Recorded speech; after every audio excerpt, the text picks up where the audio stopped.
Hello friends, आपका हार्दिक स्वागत है हमारे यूट्यूब चैनल देवभूमि एग्जाम पॉइंट में। तो फ्रेंड्स, आज हम कुछ इंपॉर्टेंट क्वेश्चनों के साथ फिर आपके सामने हाजिर हैं। जो ये क्वेश्चंस फ्रेंड्स आगामी परीक्षा फॉरेस्ट इंस्पेक्टर के लिए बहुत ही इंपॉर्टेंट होने वाले हैं। जिन लोगों का भी 16 जुलाई को एग्जाम है तो वो लोग प्लीज़ एक बार इस वीडियो को देख के जाएँ। वहाँ पर आपको यहाँ से क्वेश्चन देखने को मिलेंगे। जो भी मेरी पुरानी वीडियोज़ हैं उनको भी देखिए, एक बार ज़रूर देख के जाना, क्योंकि फ्रेंड्स क्वेश्चन बन सकता है। तो फ्रेंड्स, ज़्यादा देर न करते हुए बढ़ते हैं आज के पहले क्वेश्चन की ओर। और अभी तक आपने हमारा चैनल सब्सक्राइब नहीं किया, चैनल को सब्सक्राइब कर लें। वीडियो पसंद आए वीडियो को लाइक कर दीजिए। तो बढ़ते फ्रेंड्स क्वेश्चन की ओर। आज का पहला प्रश्न है, देखिए इंपॉर्टेंट क्वेश्चन है, डॉक्टर हरगोविंद खुराना को नोबेल पुरस्कार मिला। तो आपको बताना कि डॉक्टर हरगोविंद खुराना को नोबेल पुरस्कार मिला। तो फ्रेंड्स, इसका जो राइट आंसर होगा ऑप्शन नंबर ए बिल्कुल राइट आंसर है। 1968 में जो है 1968 में जो है डॉक्टर हरगोविंद खुराना को नोबेल पुरस्कार मिला। आप देखिए किस लिए मिला, थोड़ा इस पर अगर हम बात करें तो फ्रेंड्स, डॉक्टर हरगोविंद खुराना को जो है नोबेल पुरस्कार, जैसा कि मैंने बता दिया, 1968 में मिला। फिर डीएनए का प्रयोगशाला में कृत्रिम संश्लेषण के लिए ये उन्हें दिया गया था। डीएनए का प्रयोगशाला में कृत्रिम संश्लेषण के लिए उन्हें ये नोबेल पुरस्कार 1968 में मिला था। तो बढ़ते हैं नेक्स्ट क्वेश्चन की ओर।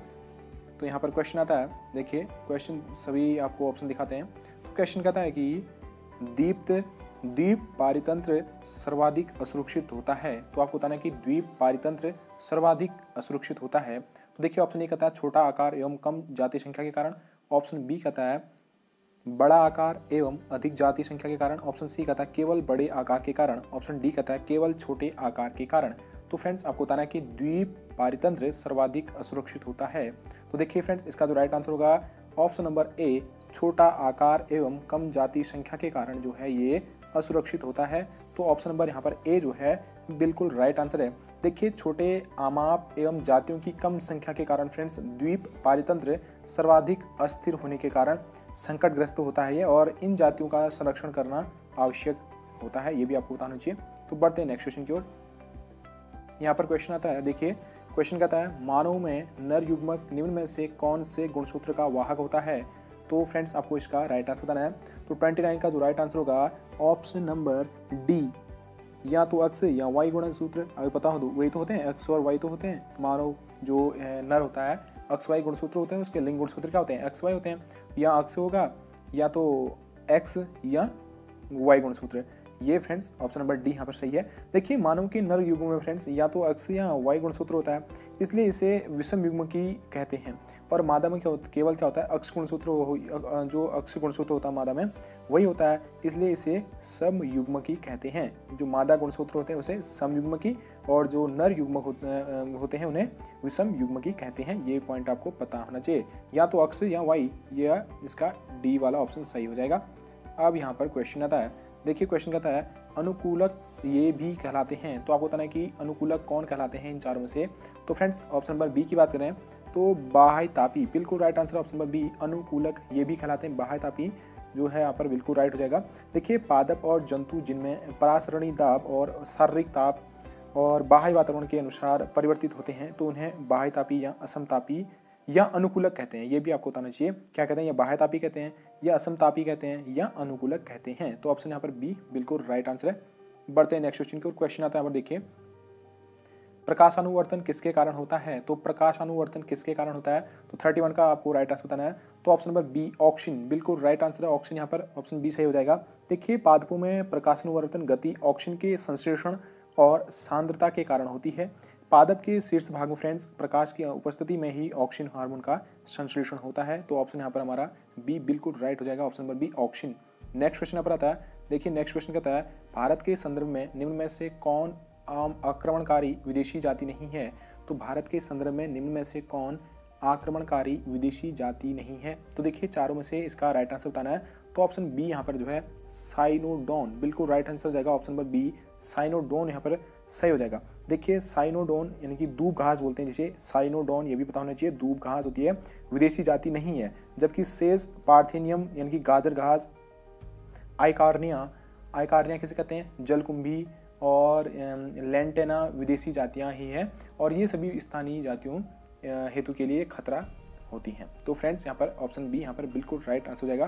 तो आपको बताना है कि जो यहाँ पर साइनोडोन है इसे कहते हैं दूब घास होती है, और जो यहाँ पर पार्थेनियम है, देखिए पार्थेनियम, ये भी बताना चाहिए पार्थेनियम किसे कहते हैं, ये गाजर घास होती है पार्थेनियम, ऑप्शन यहाँ पर सी वाली जो है। और आइकॉर्निया, देखिए आइकॉर्निया यहाँ पर दे रखा है डी वाला, तो आइकॉर्निया क्या होता है, जलकुंभी बोलते हैं आइकॉर्निया। और यहाँ पर जो है लेंटेना जो है यहाँ पर विदेशी जातियाँ हैं ये। तो फ्रेंड्स बढ़ते हैं नेक्स्ट क्वेश्चन की ओर, यहाँ पर बी वाला बिल्कुल राइट आंसर हो जाएगा। बढ़ते हैं नेक्स्ट क्वेश्चन की ओर। अब क्या है, तो पुरुषों में शुक्राणु और मूत्र के लिए सामान्य मार्ग है। तो फ्रेंड्स आपको इसका राइट आंसर बताना है। तो ऑप्शन बी की बात करें, मूत्र मार्ग, बिल्कुल राइट आंसर है ऑप्शन नंबर बी। तो नेक्स्ट क्वेश्चन यहाँ पर आता है, अब देखिए सम स्थापन होता है। देखिए सम स्थापन क्या होता है, सम स्थापन, तो 4 ऑप्शन लिखे हैं, तो 35 का राइट आंसर आपको बताना है। देखिए सम स्थापन की बात करें फ्रेंड्स, सम स्थापन एक प्रक्रिया है जिसमें जीव आंतरिक वातावरण को नियत बनाए रखते हैं, चाहे बाहरी तापमान परिवर्तित होता रहे या अंतःतापी जंतु तापमान समस्थापन दर्शाते हैं। तो फ्रेंड्स आपको इसका राइट आंसर बताना है। तो ऑप्शन यहाँ पर ए जो है, नियत आंतरिक ताप बनाए रखना, बिल्कुल राइट हो जाएगा सम स्थापन। नेक्स्ट क्वेश्चन आता है पर, देखिए 2 डीएनए तंतु आपस में जुड़े होते हैं, तो 36 का राइट आंसर बताना है। तो यहाँ पर हाइड्रोजन बंधन द्वारा जुड़े होते हैं, ऑप्शन नंबर डी बिल्कुल राइट हो जाएगा। तो क्या होता है, डीएनए के दोनों रज्जु क्या होते हैं, नाइट्रोजनी क्षारकों के मध्य उपस्थित हाइड्रोजन के द्विबंध तथा त्रिबंध के द्वारा फ्रेंड्स ये आपस में जुड़े होते हैं, द्विबंध और त्रिबंध के द्वारा। तो आपको यहाँ पर ऑप्शन डी यहाँ पर सही हो जाएगा। नेक्स्ट क्वेश्चन आता है पर, नेक्स्ट क्वेश्चन देखिए उसको, जीवन की उत्पत्ति हुई, तो जीवन की उत्पत्ति कहाँ हुई ये आपको बताना है।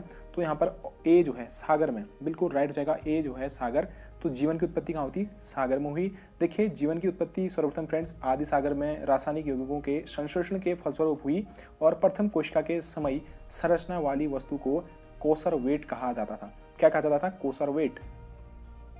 नेक्स्ट क्वेश्चन पर आता है 38, देखिए निम्न में से कौन सा बहिस्थानीय पादप संरक्षण हेतु प्रयुक्त नहीं होता है। तो आपको बताना है कि निम्न में से कौन सा बहिस्थानीय पादप संरक्षण हेतु प्रयुक्त नहीं होता है। 38 का राइट आंसर ऑप्शन सी, स्थानांतरण खेती, बिल्कुल right answer option number C. देखिए क्या होता है कि स्थानांतरण खेती वनोन्मूलन का एक कारण है, जबकि शेष तीनों बहिस्थानीय संरक्षण की युक्तियां हैं। तो आपको बताना चाहिए। और वानस्पतिक उद्यान में अध्ययन हेतु पादपों का संरक्षण किया जाता है फ्रेंड्स, और बीज बैंक जनन द्रव्य हेतु बीजों का संग्रहण करता है, और कार्यस्थल जीन बैंक में आनुवंशिक पदार्थों का संरक्षण किया जाता है। तो ऑप्शन यहाँ पर हमारा सी बिल्कुल राइट आंसर हो जाएगा, ऑप्शन सी स्थानांतरण खेती। नेक्स्ट क्वेश्चन आता है पर, योनि डॉट डॉट की ओर जाती है। तो आपको बताना है कि योनि जो होती है डॉट डॉट की ओर जाती है। तो 39 का आंसर आपको बताना है। तो यहाँ पर ऑप्शन बी जो है गर्भाशयी ग्रीवा, बिल्कुल राइट आंसर ऑप्शन बी। देखिए योनि जो होती है गर्भाशयी ग्रीवा की ओर जाती है, यहाँ से अंडाणु फैलोपियन ट्यूब्स में पहुँचते हैं और जहाँ निषेचन की क्रिया होती है और इसके द्वारा युग्मज का निर्माण होता है, ये पता होना चाहिए। तो नेक्स्ट क्वेश्चन यहाँ पर आता है, निम्न में से किसके आंतरिक रासायनिक प्रदूषण के कारण अधिक वायु प्रदूषण होता है। तो देखिए आपको बताना है कि निम्न में से किसके आंतरिक रासायनिक प्रदूषण के कारण अधिक वायु प्रदूषण होता है। तो देखिए 4 ऑप्शन देखे हैं, 4 में से right answer option number A जो है कोयले का दहन, यहाँ पर बिल्कुल राइट हो जाएगा ऑप्शन नंबर ए कोयले का दहन।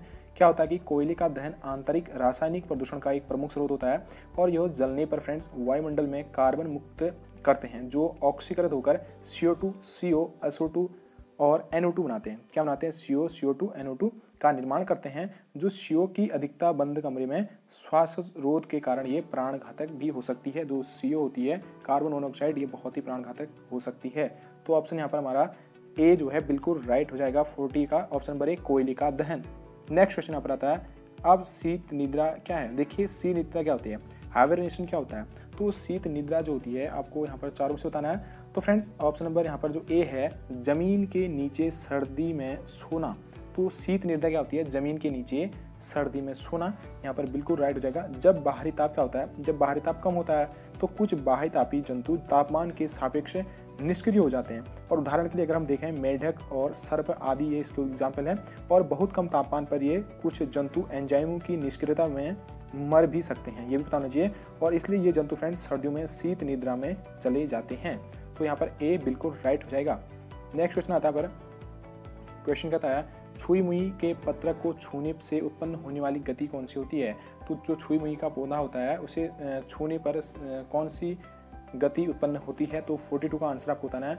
तो यहाँ पर ऑप्शन बी जो होगा कंपानुकुंचन, बिल्कुल right answer option number B कंपानुकुंचन। छुई मुई के पादप को जो होता है स्पर्श करने से उसकी जो पत्तियां होती है बंद हो जाती हैं और ये कंपानुकुंचन गति प्रदर्शित करता है फ्रेंड्स। और यह गति जो है पादप की कोशिकाओं में स्फीति दाब में परिवर्तन के कारण होती है। ये पॉइंट होना चाहिए कि स्फीति दाब परिवर्तन के कारण ये घटना घटित होती है। तो ऑप्शन बी यहाँ पर बिल्कुल राइट हो जाएगा। नेक्स्ट क्वेश्चन यहाँ पर हमारा कि किस हार्मोन की कमी से मधुमेह रोग हो जाता है। तो किस हार्मोन की कमी से जो है मधुमेह रोग हो जाता है। तो 43 का आपको राइट आंसर बताना है। तो ऑप्शन ए जो है यहाँ पर इंसुलिन, बिल्कुल राइट हो जाएगा। इंसुलिन क्या होता है कि इंसुलिन की कमी से मधुमेह अथवा डायबिटीज रोग हो जाता है और इस रोग में फ्रेंड्स रुधिर में शर्करा की मात्रा में वृद्धि हो जाती है और इसका श्रवण जो होता है अग्नाशय की बीटा कोशिकाओं द्वारा होता है। कहाँ से होता है? बीटा कोशिकाओं के द्वारा इसका श्रावण होता है। ये पता होना चाहिए, अग्नाशय की बीटा कोशिकाओं द्वारा। तो ऑप्शन यहाँ पर हमारा जो 43 का right answer option number A insulin. Next question आता है हमारा। देखिए नेक्स्ट क्वेश्चन क्या था यहाँ पर कि भारत में निम्न में से कौन सा पादप संकटग्रस्त है। तो देखिए आपको बताना है कि संकटग्रस्त पादप यहाँ में से कौन सा है। 44 का राइट आंसर क्या होगा? Option D. उपरोक्त सभी जो है ये संकटग्रस्त पादप है। राउल्फिया सनपेंटाना भी है, सेंटेलम एल्बम भी है, चंदन जिसे बोलते हैं, और साइकस बेडोनी। देखिए आपको बताना चाहिए कि ये सब जो हैं संकटग्रस्त पादप हैं। 44 का राइट आंसर ऑप्शन डी होगा। तो देखिए अगर हम बात करें जो दिए गए सभी पादप फ्रेंड्स भारत में संकटग्रस्त हैं। राउल्फिया सनपेंटाइना सर्पगंधा बोलते हैं जिसे, और सेंटलम एल्बम चंदन लकड़ी होती है, और जो साइकस होता है साइकस बेडोनी, इनका औषधि एवं व्यावसायिक स्तर पर इसका यूज होता है, इसलिए ये संकटग्रस्त पादप हैं। तो ऑप्शन डी यहाँ पर सही हो जाएगा। नेक्स्ट क्वेश्चन आता है पुंकेसर के भाग हैं। तो देखिए पुंकेसर के भाग यहाँ पर बताने हैं। तो 45 का ऑप्शन सी यहाँ पर देखिए परागकोश और पुतंतु, पुंतंतु जो है यहाँ पर बिल्कुल राइट हो जाएगा। तो पुंकेसर के भाग हैं परागकोश और पुंतंतु। देखिए 45 का ऑप्शन सी यहाँ पर सही है। देखिए क्या होता है, परागकोश और पुतंतु पुंकेसर के भाग हैं और ये पादप के फ्रेंड्स नर जननांग होते हैं, और जबकि वर्तिकाग्र और वर्तिका क्या होती है, अंडाशय पादप के मादा जननांग होते हैं। तो वर्तिका और वर्तिकाग्र क्या होते हैं, ये मादा जननांग होते हैं, और परागकोश और पुतंतु ये क्या होते हैं, नर जननांग होते हैं। बढ़ते हैं नेक्स्ट क्वेश्चन की ओर। यहाँ पर नेक्स्ट क्वेश्चन आता है वायुमंडल में ऑक्सीजन मुख्यतः किसके द्वारा पुनः प्राप्त होती है। तो देखिए आपको बताना है कि वायुमंडल में ऑक्सीजन जो है मुख्यतः किसके द्वारा पुनः प्राप्त होती है। तो 46 का यहाँ पर राइट आंसर ऑप्शन सी है, प्रकाश संश्लेषण से। ऑप्शन सी प्रकाश संश्लेषण से जो है वायुमंडल में ऑक्सीजन मुख्यतः प्राप्त होती है। देखिए क्या होता है, तो 46 का अगर हम बात करें तो वायुमंडल में क्या होता है, ऑक्सीजन प्रकाश संश्लेषण द्वारा पुनः प्राप्त होती है और श्वसन की क्रिया में इसका हम उपभोग होता है इसका, और यह प्रकाश संश्लेषण का फ्रेंड्स जो उप उत्पाद है और जल के प्रकाशीय विघटन से उत्पन्न होती है। तो ऑप्शन सी यहाँ पर बिल्कुल राइट हो जाएगा। नेक्स्ट क्वेश्चन आता है। नेक्स्ट क्वेश्चन कहता है कि जल तथा खनिज लवणों को कौन सा ऊतक पादप के विभिन्न भागों में पहुंचाता है। सभी को बताया। तो 47 का आंसर बी जो होगा जाइलम, बिल्कुल राइट हो जाएगा। तो खनिज लवणों को कौन सा ऊतक जो है पादप के विभिन्न भागों में पहुंचाता है, जाइलम पहुंचाता है। तो जाइलम से जल और खनिज लवण पादप के अन्य भागों में क्या होते हैं, स्थानांतरित होते हैं, और यह जल संवाहक ऊतक भी कहलाता है। क्या कहलाता है, जल संवाहक ऊतक भी कहलाता है जाइलम। नेक्स्ट क्वेश्चन देखिए। नेक्स्ट क्वेश्चन कहता है पर ऊतक स्तर के संगठन में पाया जाता है। तो ऊतक स्तर के संगठन में पाया जाता है, चार ऑप्शन देखे हैं। ऑप्शन ए कहता है कोशिकाएं बिखरे हुए समूह में व्यवस्थित होती हैं। ऑप्शन बी कहता है ऊतक संगठन होकर अंग का निर्माण करता है। ऑप्शन सी कहता है कोशिकाएं समान कार्य करने के लिए समूह में व्यवस्थित होती है। ऑप्शन डी कहता है ऊतक संगठित होकर तंतु का निर्माण करता है। देखिए चारों में से जो इसका राइट आंसर क्या होगा, तो 48 का अगर बात करें ऑप्शन सी यहाँ पर बिल्कुल राइट हो जाएगा। ऑप्शन सी कोशिकाएं समान कार्य करने के लिए समूह में व्यवस्थित होती हैं। सभी को बताया, ऑप्शन यहाँ पर सी राइट आंसर हो जाएगा 48 का। देखिए क्या होता है, समान कार्य करने वाली कोशिकाएं ऊतक कहलाती हैं। सभी को बताया कि ऊतक क्या होते हैं, जो समान कार्य करने वाली जो सेल्स होती हैं वो ऊतक बनाती हैं, और इससे जो है ऊतक स्तर संगठन कहते हैं। तो यहाँ पर ऑप्शन सी बिल्कुल राइट आंसर हो जाएगा। नेक्स्ट क्वेश्चन देखिए 49 है आज का, कि एक 20 सेंटीमीटर लंबी ट्यूब है जो मूत्राशय से मूत्र ले जाती है। तो डॉट डॉट एक कौन सी वो ट्यूब है आपको बतानी है, 20 सेंटीमीटर लंबी ट्यूब होती है। तो 49 का यहाँ पर डी वाला मूत्रमार्ग बिल्कुल राइट आंसर रहेगा, ऑप्शन नंबर डी। क्या होता है कि जो मूत्रमार्ग एक क्या होता है, 20 सेंटीमीटर लंबी एक ये होती है, 20 सेंटीमीटर लंबी होती है मूत्रमार्ग। तो फ्रेंड्स जो लंबी पेशी ट्यूब है ये जो मूत्राशय से मूत्र ले जाती है, और महिलाओं में इसकी लंबाई कुछ कम होती है, तो पुरुषों से थोड़ा कम होती है, और यह उत्सर्जित तंत्र एवं जनन तंत्र का संयुक्त हिस्सा होती है। ये पॉइंट आपको याद होना चाहिए। नेक्स्ट क्वेश्चन यहाँ पर आज का लास्ट क्वेश्चन है। लास्ट क्वेश्चन यहाँ पर आपको एक दो दिखाने होंगे। तो क्वेश्चन कहता है यहाँ पर कीट, पक्षी और चमगादड़ के पंख को किस प्रकार के अंग कहते हैं। तो कीट, पक्षी और चमगादड़ के पंखों को किस प्रकार के अंग कहते हैं? 50 क्वेश्चन का आंसर बताइए। ऑप्शन यहाँ पर बी जो है समवृत्ति अंग, बिल्कुल राइट हो जाएगा ऑप्शन बी। क्या होता है कि कीट, पक्षी और चमगादड़ के जो पंख होते हैं समवृत्ति अंग होते हैं, और समवृत्ति अंग वे अंग होते हैं जो संरचना और उत्पत्ति में भिन्न होते हैं, परंतु कार्य में क्या होते हैं? समान होते हैं। संरचना और क्या होते हैं? संरचना और ये समवृत्ति में क्या होते हैं? अलग अलग होते हैं, लेकिन कार्य इनके सेम होते हैं, तो ये समवृत्ति अंग कहलाते हैं। नेक्स्ट क्वेश्चन आता है हमारा, एक स्टेथोस्कोप में हृदय की धड़कन की ध्वनि स्टेथोस्कोप नली में गमन करती है एक सरल रेखा में। ए, नली के बार बार परावर्तन द्वारा। ऑप्शन सी कहता है नली के मुड़ जाने के कारण। ऑप्शन डी कहता है किसी अन्य कारण से। तो आपको बताना है कि एक स्टेथोस्कोप में हृदय की धड़कन की ध्वनि स्टेथोस्कोप नली में गमन करती है, तो किस हिसाब से करती है आपको बताना है। तो फिर जो इसका राइट आंसर होगा ऑप्शन बी, नली में बार बार परावर्तन द्वारा ये गमन करती है। देखिए क्या होता है, स्टेथोस्कोप में क्या होता है, हृदय की धड़कन की ध्वनि स्टेथोस्कोप में नली में बार बार परावर्तन द्वारा गमन करती है, और यह एक फ्रेंड्स चिकित्सा यंत्र है, सभी को होता है, जिसका उपयोग क्या होता है डॉक्टरों के द्वारा शरीर के अंदर मुख्यतः हृदय तथा फेफड़ों द्वारा उत्पन्न होने वाली ध्वनि को सुनने के लिए काम में इसका लिया जाता है। तो मिलते हैं नेक्स्ट वीडियो में, तो ढेर सारी शुभकामनाएं। चैनल अभी तक सब्सक्राइब नहीं किया, चैनल को सब्सक्राइब कर लें।